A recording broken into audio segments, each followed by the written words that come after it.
Skuad PSM Makassar tak sementereng Persib Bandung hingga Persija Jakarta di Liga 1 2022-2023. Namun, PSM Makassar bisa berbicara banyak.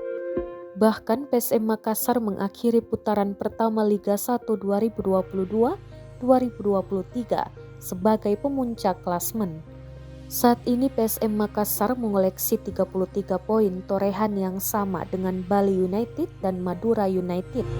Tentunya dan tak ada yang bisa pungkiri kesuksesan PSM Makassar memuncaki klasmen Liga 1 2022-2023 lantaran kehebatan Bernardo Tavares meramu taktik. Tapi di balik itu, Bernardo Tavares bersyukur memiliki pemain-pemain muda bertalenta yang mampu berperan di setiap pertandingan. Di awal musim, Bernardo Tavares sempat pesimis dengan ketersediaan pemain yang ada. Ia pun meminta manajemen PSM Makassar berburu pemain. Hanya saja manajemen PSM Makassar mengalami kesulitan dan pada akhirnya banyak mendatangkan pemain akademi hingga jebolan Liga 2 untuk ikut trial. Sejumlah pemain muda pun ikut bersinar dan menjadi pemeran penting yang membuat skuad PSM Makassar sulit terkalahkan.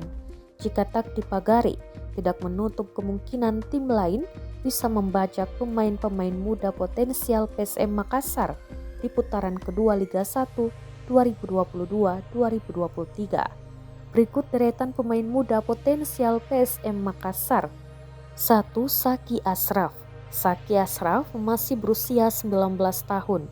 Jebolan Akademi PSM Makassar ini dipercaya memulai debutnya di Liga 1 musim ini oleh Bernardo Tavares. 2. Ramadan Sananta. Menginjak usia 20 tahun, Ramadan Sananta mulai menjadi langganan timnas Indonesia.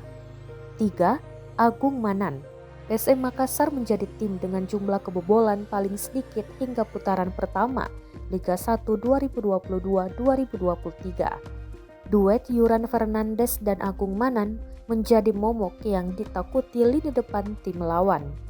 Keduanya tak tergantikan mengawal pertahanan PSM Makassar sebagai stopper.